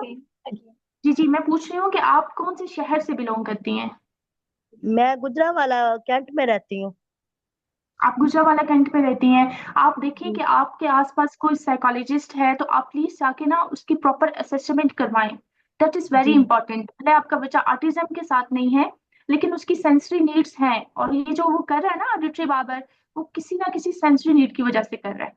आप प्लीज उसकी असेसमेंट कराएं, और वो फिर आपको उसका प्लान भी बताएगी। आर्टिज्म ही है बच्चा। और हम्म। अभी उसका सीटिंग बैलेंस माशाल्लाह से अच्छा हो गया है। 2 साल से मैं उसे काम करवा रही हूँ। हाइपर बहुत होता था पहले। से आपने as being the mother without any support इतना काम कराया, दैट इज रियली अचीविंग, मतलब एक बहुत बड़ी जो है आपके लिए एक अचीवमेंट है। ठीक है, लेकिन आप प्लीज थोड़ी सी उसकी प्रॉपर असेसमेंट करवाएं, क्योंकि एज बीइंग द पेरेंट जब हम बच्चों के साथ काम करते हैं ना कहीं हम थोड़ा सा बायसनेस भी शो कर रहे होते हैं, कहीं ओवर एस्टिमेट कर रहे होते हैं, कहीं अंडर एस्टिमेट कर रहे होते हैं। तो असेसमेंट इज वेरी इंपॉर्टेंट। आप उसकी असेसमेंट कराएंगे, देन यू कैन आप नेक्स्ट स्टेप पे जा सकते हैं कि बच्चे को सेंसरी प्रॉब्लम है तो किस लेवल का है, उसका क्या सोल्यूशन, उसका क्या इंटरवेंशन की जा सकती है। ठीक है, ठीक है। कोई और सवाल? मैम थैंक मेरा यू। एक सवाल है। जी। मैम मेरे दो क्वेश्चंस हैं। एक तो ये है कि आपने कहा ना कि हमें जो इस तरह के जो ऑटिस्टिक बच्चे हैं उनके पेरेंट्स से को इन्फॉर्मेशन शेयर करनी चाहिए, उनको मोटिवेट करना चाहिए कि ऑटिस्टिक बच्चे भी काफ़ी ज़्यादा अचीव कर चुके हैं, और आपका बच्चा भी इस काबिल हो सकता है। इस तरह से उनको मोटिवेट करना चाहिए और उनको जो है ना अवेयरनेस देनी चाहिए। तो मेरा क्वेश्चन ये है कि कुछ लोग तो इस तरह की बातें अप्रिशिएट करते हैं, बट समटाइम्स कुछ लोग ऐसे भी होते हैं, मेरा इनसे इंटरेक्शन भी हुआ है, कि उनके बच्चे जो है वो ऑटिस्टिक होते हैं या फिर एडीएचडी भी होता है उनको, इस तरह की कोई भी उनका स्पेशल बच्चा होता है, तो वो उस बारे में बात करना बिल्कुल पसंद नहीं करते हैं, या इग्नोर कर देते हैं, या फिर ऑफेंड हो जाते हैं, यानी कि वो इस बात का जिक्र नहीं करना चाहते कि हमारा बच्चा जो है वो डिसेबल्ड है। तो उन फिर भी स्टिल दे डिजर्व कि उनसे ये बात शेयर की जाए। तो फिर हम उनको किस तरह से इस बात से मतलब रिलैक्स कर सकते हैं कि ऐसी कोई बात नहीं है कि अगर आपका बच्चा ऑटिस्टिक है तो वो बहुत ज्यादा पीछे रह जाएगा या फिर ये कोई गलत बात है। एक मेरा ये क्वेश्चन है, और दूसरा क्वेश्चन मेरा ये है कि कुछ ऐसे पेरेंट्स होते हैं जिनके बच्चे ऑटिस्टिक होते हैं या फिर कोई भी उनको और डिसऑर्डर होता है, बट वो ऑब्वियसली जो थेरेपी वगैरह है या असेसमेंट है वो एक्सपेंसिव होती है, तो वो फाइनेंशियली उसको अफोर्ड नहीं कर पाते हैं। और अगर हमें ऐसी कोई बात पता चलती है तो ऑफकोर्स हम भी इस उसमें नहीं है कि हम उनको सपोर्ट कर सके फाइनेंशियली, और ना ही हम उनको किसी ऐसी ऑर्गेनाइजेशन से कांटेक्ट करवा सकते हैं जो कि उनको फाइनेंशियली सपोर्ट करे या एड करे। तो ऐसे बच्चों को फिर ओवरऑल उन पेरेंट्स के लिए आपकी क्या एडवाइस है, या फिर ओवरऑल एज अ कंट्री हम ऐसा क्या कर सकते हैं एज अ सोसाइटी या कम्युनिटी के ऐसे बच्चों को जिनको फाइनेंशियल कमियों की वजह से वो अपना इलाज नहीं करवा सकते, अपने बच्चों का इलाज नहीं करवा सकते, तो उनके लिए क्या इस चीज का सोल्यूशन हो सकता है? ये दो क्वेश्चन। पहले तो आपने सवाल किया था कि यार वो एक्सेप्ट नहीं करते, पेरेंट्स की तरफ से एक्सेप्टेंस नहीं है तो हम क्या करेंगे। You have to create acceptance and you need to be very realistic. Parents से बात करते हुए किसी चीज को अंडर एस्टिमेट नहीं करना, किसी चीज को ओवर एस्टिमेट नहीं करना। You have to tell each everything exactly about their child. कहीं पे कुछ मैनिपुलेशन नहीं होनी चाहिए, but they should be knowing everything, you know it's a parent's right, ठीक है। आपने उन्हें हर चीज बतानी है, बट फॉर देयर इनकरेजमेंट कि वो डीमोटिवेटेड ना हो, आपने उनको सक्सेस स्टोरीज भी बतानी है।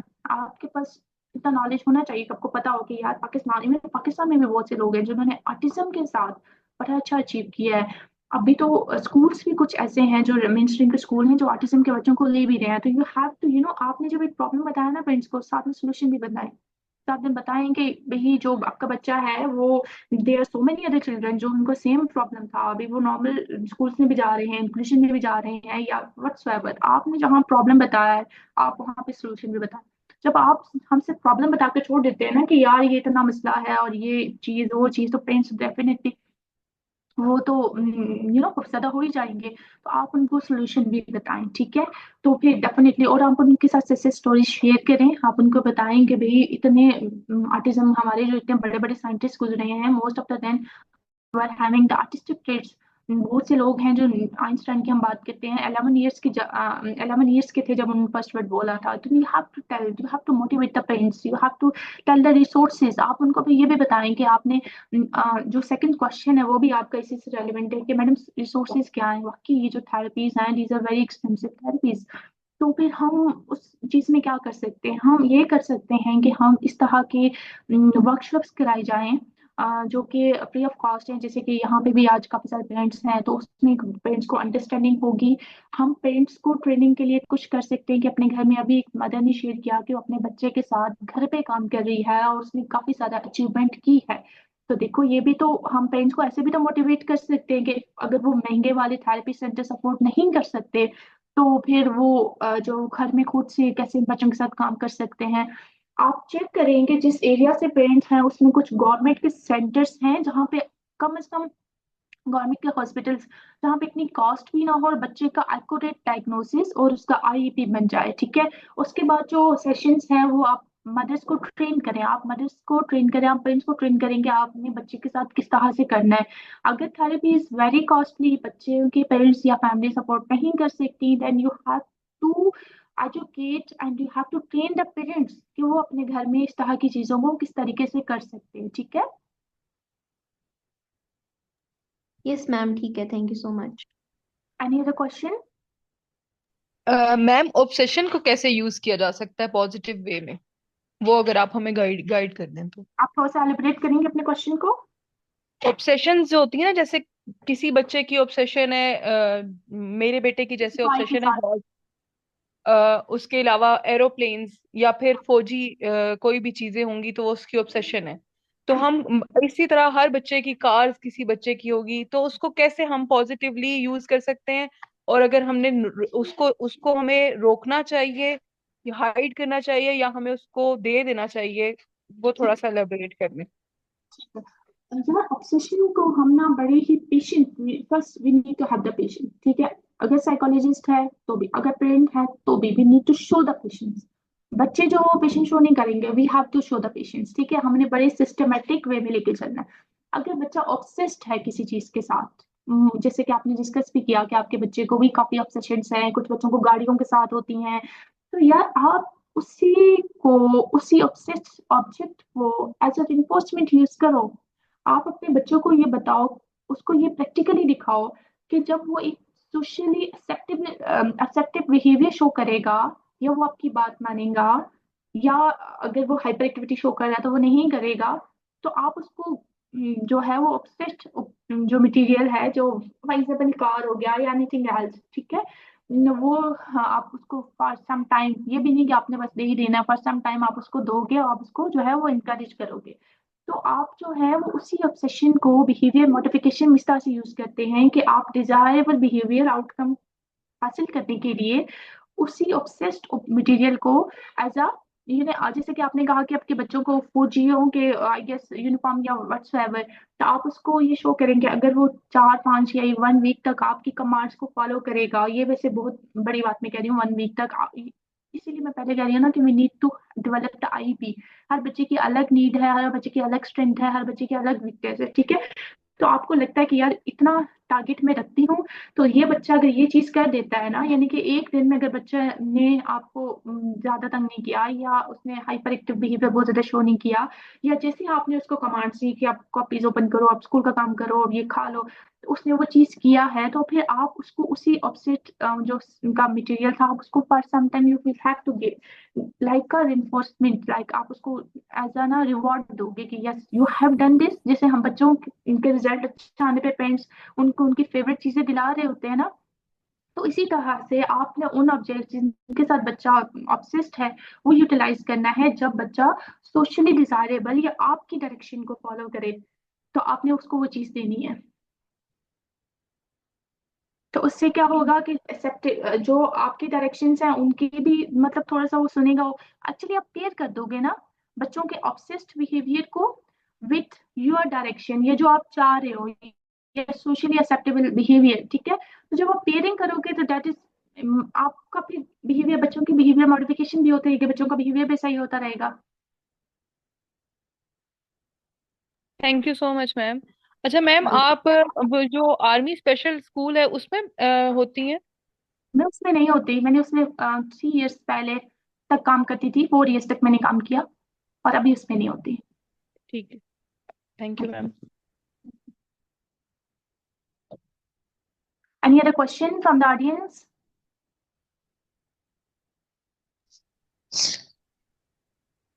ओके, आई थिंक मजीद कोई क्वेश्चन अगर नहीं है तो क्या किया जाए, इस सेशन को वाइंड अप किया जाएगा।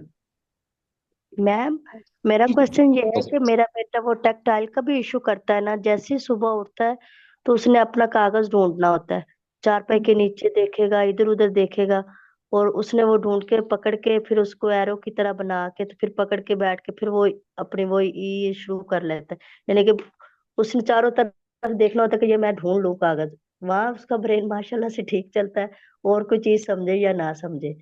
मैंने ये चीज नोट किया, अभी रिसेंटली एक फैमिली मुझसे डिस्कस कर रही थी कि उसका बच्चा, हर बच्चे, जैसे मैंने आप लोगों को पहले बताया कि हर बच्चे के ना अलग स्ट्रेंथ्स हैं, वीकनेसेस हैं।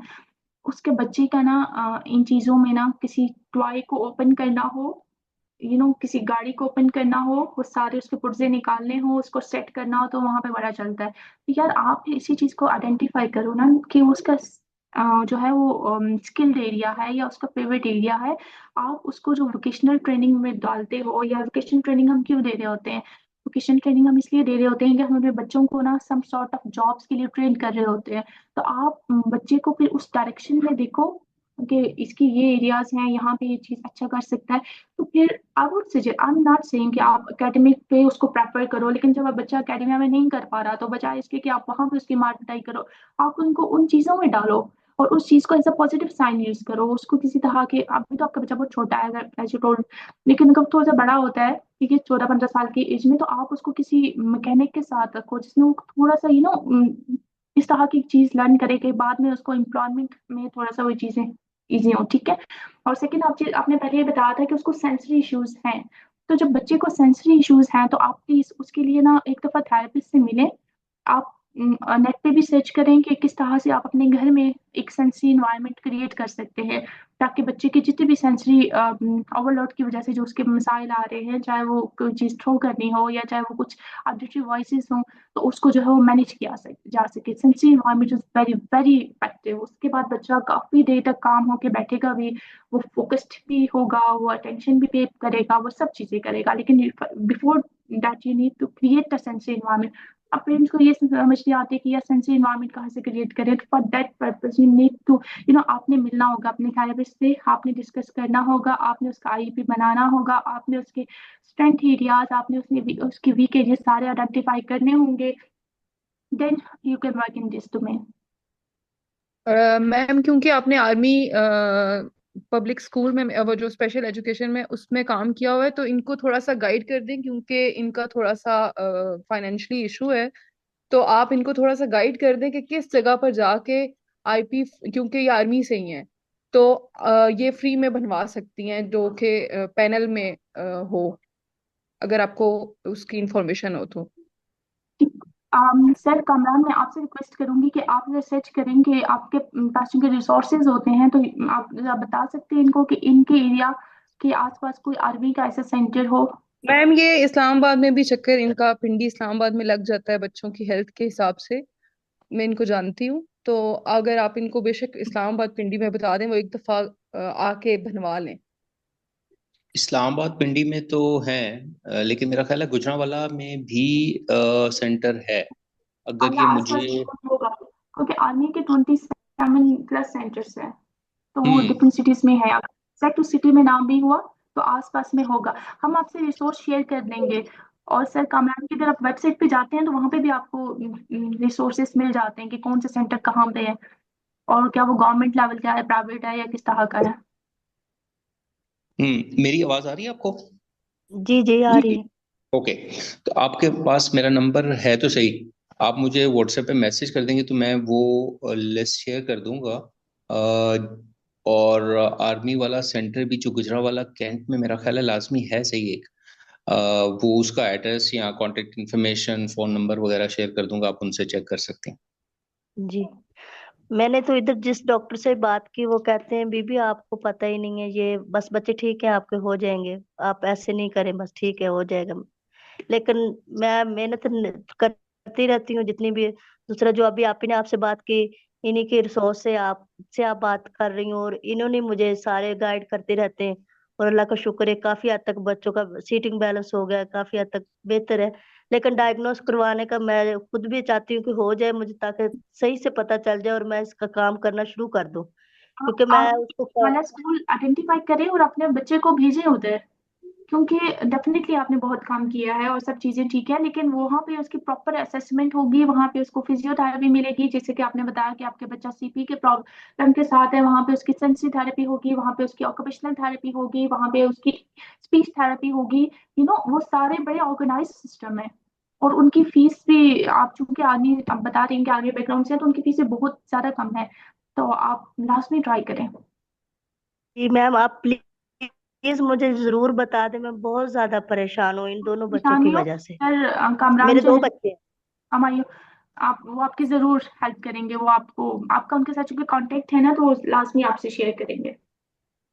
बस मुझे एक मैसेज कर दीजिएगा व्हाट्सएप पे, तो मैं। आप सर, वो नंबर, वही वाले नंबर पे मैसेज करना है जिस पे रजिस्टर करवाया था। हाँ जी वही वाला। जी एक्चुअली जी, मैंने ठीक है। अभी जो है ना, मुझे दूसरे लैपटॉप पे आवाज नहीं आ रही तो मैंने अपना दूसरा आईडी से लॉगिन किया है, तो इसलिए ठीक है, आपको दो कामरा थैंक यू। नजर आ मैं रहे आपको इंशाल्लाह मैं मैसेज कर दूंगी और आप फिर डिटेल्स बता दीजिएगा। और हैं। मैम, मुझे मेरा एक लास्ट क्वेश्चन है आपसे। जैसे मेरा बेटा है वो काफी एकेडमिकली ना एक्टिव है, और वैसे ना भी जो बच्चे एक्टिव हो उनके लिए भी मैं ये पूछना चाहूंगी कि अगर उनको हम लोग थेरेपीज के साथ नॉर्मल स्कूल में डालते हैं विद अ शेडो टीचर, तो वो हम्म। उनके लिए हेल्पफुल है, या फिर वो ओवर बर्डनाइज हो जाता है, वो गलत तरफ चीज जा रही है? तो वो अगर थोड़ा सा आप उस पे मुझे बता दें। यार मतलब आप जिस बता रही हैं कि आपका बच्चा एकेडमिकली एक्टिव है, ठीक है, तो आई विल रिकमेंड यू कि आप उसको फिर इंक्लूजन की तरफ लेके जाएं। क्यों? क्योंकि जब हमने इन सेंटर्स में रखा होता है ना, जहाँ पे बाकी बच्चे उन्हीं प्रॉब्लम्स के साथ होते हैं, तो हम बच्चों को तो एक नॉर्मल इन्वायरमेंट ही नहीं दे पा रहे हैं, हम बच्चों को एक ऐसा इन्वायरमेंट दे रहे हैं जहाँ पे आसपास बच्चे प्रॉब्लमेटिक बिहेवियर शो कर रहे हैं, तो डेफिनेटली बच्चे तो वो कैच करेंगे। लेकिन उसमें जैसे कि आपने बताया कि आपका बच्चा और मतलब एकेडमिकली सही है, तो आपको तो आपके तो पास प्रायोरिटी होनी चाहिए कि अगर आप उसको नॉर्मल स्कूल में करा देती हैं और साथ में शेडो टीचर। अच्छा, उसमें भी फिर ये होता है ना कि जो शेडो टीचर होता है that is for your child, वो पूरा दिन आपके बच्चे को वही चीज कराएगा और चंक्स में डिवाइड करके, और वो बच्चे के लिए इजी भी मैम होगा। मैंने असल में जो स्कूल में बात की है वहां पर उनसे मैंने कहा है कि मैं वॉलंटियरली शेडो टीचर के तौर पे आऊंगी, क्योंकि आई कांट अफोर्ड कि मैं थेरेपीज भी करवा रही हूँ, मैं स्कूलिंग भी करवाऊंगी और फिर मुझे शेडो टीचर को भी पे करना पड़ेगा। तो वो मदर का साथ होना या फिर वो ओवर बर्डनाइज तो नहीं हो जाता, जैसे तीन आपके घंटे बच्चा के आपके साथ किस तरह से इसका है कि वो कहीं आपको बहुत ज्यादा स्ट्रिक्ट पेरेंट तो नहीं रिसीव करता, या आपके साथ वो घर में काम कर लेता है? कल काम कर लेता है वो। अगर मैं जब उसको काम के लिए बिठाती हूँ तो उसे पता होता है कि ये इस टाइम पे मैंने काम करना है, इसमें मुझे छोड़ना नहीं है, हम्म। तो वो आराम से कर लेता है काम। तो फिर वो आपको बर्डन रिसीव नहीं करेगा, उसके लिए कोई बर्डन नहीं होगा। ये जरूर हो सकता है कि वो अपनी एज अप्रोप्रिएट क्लास में वो अपनी एज अप्रोप्रिएट क्लास में ना हो, और आप उसको जो है वो तो जब आप इसकी स्कूल में असेसमेंट कराएंगे तो then you come to know कि उसको किस क्लासरूम में बिठाया जाए। लाजमी नहीं है वो 10 ईयर्स का बच्चा है तो 10 ईयर्स के बाकी बच्चे 3 क्लास में बैठ रहे हैं तो वो भी 3 में बैठे हैं, तो माइट भी वो 1 से स्टार्ट कराए, माइट भी उस चीज तरह से कराए। लेकिन शैडो टीचर और normal environment that is the best thank you ma'am, thank you thing. So much. Most welcome.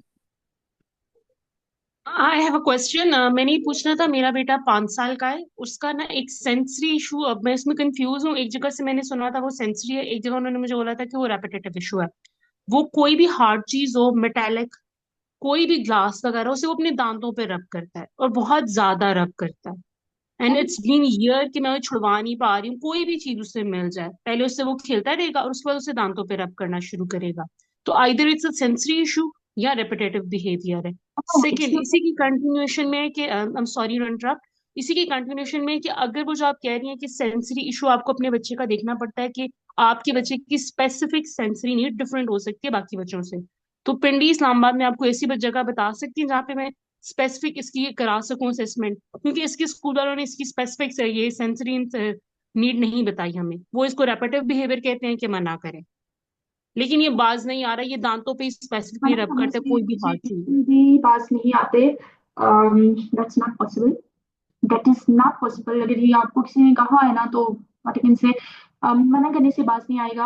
आप उसको किसी चीज के साथ पेयर्ड कर देंगे, यार ये if you will not continue this behavior for 5 seconds, 5 minutes, then I will give it that favorite item to you, so that's worth something, that makes some sense, ठीक है। सेकंड, आपने कहा कि no that's a sensory issue. आप please इसकी जो है वो अगेन सर काम हमारी कॉमरेंट से मैं बोलूंगी कि वो आपसे शेयर करें रिसोर्स लिस्ट, और उसमें जो थेरेपी सेंटर्स हैं जो मोस्ट वो आपको प्राइवेट मैसेज में बता देंगे। तो वहाँ पे उनकी बड़ी अच्छी सेंसरी असेसमेंट भी होती है और उनके सेंसरी सेटअप्स भी बहुत हैं, तो आपके बच्चे को सेंसरी थेरेपी की ही जरूरत है, because that's a sensory need, वो चीज को रब कर रहा है and that could be very dangerous, और मना करने से वो आवाज नहीं आएगा। सही, तो ये पर्सनल मैसेज कर देंगे, यहाँ पे मेरा नंबर शो हो रहा है कि मैंने अभी भी एक फ्रेंड के थ्रू ज्वाइन आपने किया है ये रजिस्ट्रेशन वाला। करवाई थी? अच्छा, नहीं नहीं, मैं रजिस्टर्ड नहीं हूँ, मैंने एक फ्रेंड के थ्रू अभी ज्वाइन किया। मैं ऐसे करता हूँ कि नंबर एक मैं चैट पे लिख देता हूँ। जी जी। 998141। This is the number, chat पे आपको नजर आ रहा होगा, राइट? ये गॉट इट, गॉट इट।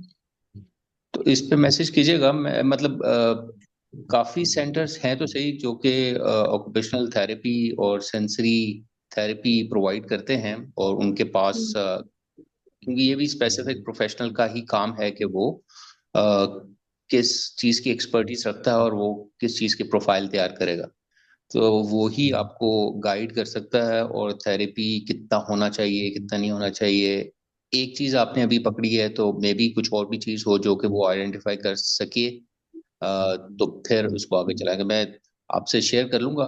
उसमें से this number is available on WhatsApp. Yes. जी सही है। And your name is Humayun. जी जी, Humayun Kamran. Okay okay okay, I will see. Ma'am repetitiveness और सेंसरी नीड्स में हम लोग डिफरेंस कैसे करते हैं कि ये रेपिटेटिव बिहेवियर है और ये सेंसरी नीड है?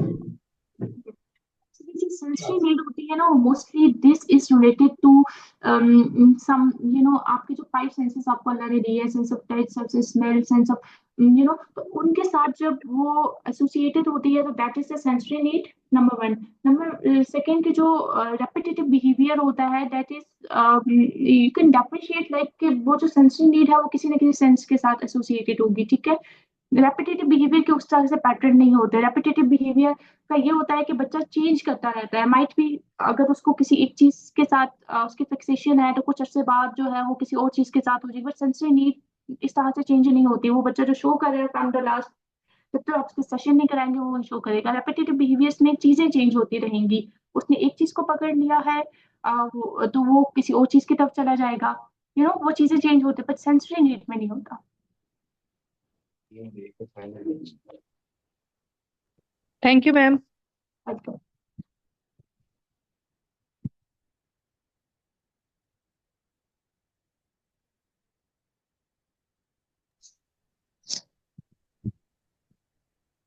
ओके, आई थिंक मजीद कोई शायद क्वेश्चन नहीं है, तो मैं यही चाहूँगा कि मैं तो अपनी तरफ से सबका शुक्रिया अदा करना चाहूँगा कि जिसने भी ये सेशन अटेंड किया।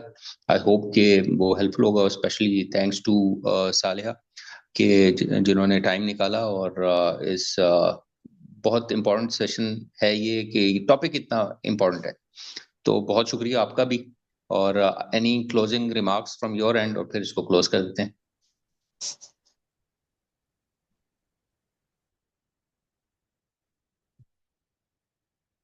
आज हमने ट्रांजिशन इश्यूज की बात की। That is very important. Transition a part of the normal life, इसको हम रोक नहीं सकते। जो ऑटिज्म के बच्चे हैं उनके, वैसे भी नॉर्मल बच्चों के भी ट्रांजिशन से उनका भी स्कूल अगर चेंज कराया जाए तो प्रॉब्लमटिक भी शो करते हैं, बट ऑटिज्म के बच्चे जो हैं उनकी ट्रांजिशन इश्यूज भी होते हैं। हमने बहुत कम ट्रांजिशन इश्यूज को डिस्कस किया। हमने इस पे काम करना चाहिए। बाहर जो है वो ट्रांजिशन प्लानिंग प्रॉपर उस पे काम हो रहा है, सब चीजें। हम लोग थोड़ा सा इस चीज में पीछे हैं। एज अ पेरेंट हमें थोड़ा सा ना एक्टिव होना पड़ेगा, विजिलेंट होना पड़ेगा, चीजों को देखना पड़ेगा। एज बीइंग द स्टूडेंट या as being the person who is not having any kind of, मतलब उसका कोई ऑटिज्म, लेकिन still we need to promote the inclusion, we need to promote the positive thinking towards the autistic person and their families. और हमें एक support group बनना है, एक स्ट्रॉन्ग ग्रुप बनना है। हमने एक दूसरे का हाथ पकड़ना है और एक दूसरे की चीजों को डिस्कस करना है, सुनना है और उन पे काम करने की कोशिश करना है। That is from my side. अगर आप लोगों को फिर भी कोई मसला हो, किसी चीज पे आप मजीद चाहें कि इस चीज को भी डिस्कस करना चाहिए, ऑटिज्म की ये प्रॉब्लम्स हैं, इनको फोकस करना चाहिए, तो आप जो है वो सर से कर सकते हैं। हम उस पर भी किसी तरह का एक वेबिनार टाइप आप लोगों की अवेयरनेस के लिए करना है। हमें यही काम करना है कि हमने सोसाइटी में अवेयरनेस क्रिएट करनी है, हमने पेरेंट्स को साइको एजुकेट करना है और हमने जो है एक पॉजिटिव चेंज लाना है, और स्टार्ट हमने अपने आप से करना है। Thank you. राइट जी, बहुत शुक्रिया जी all of you once again. और इंशाल्लाह हमारा कोई भी नेक्स्ट सेशन हुआ, हम इंफॉर्मेशन फ्लोट तो करते रहते हैं, तो इंशाल्लाह वो भी आप तक पहुंचती रहेंगी। तो लेट्स सी, इंशाल्लाह मीट करेंगे एक नए सेशन में एक नए टॉपिक के साथ। तो तब तक के लिए इजाजत चाहेंगे जी। अल्लाह हाफिज, बहुत शुक्रिया, अस्सलाम वालेकुम।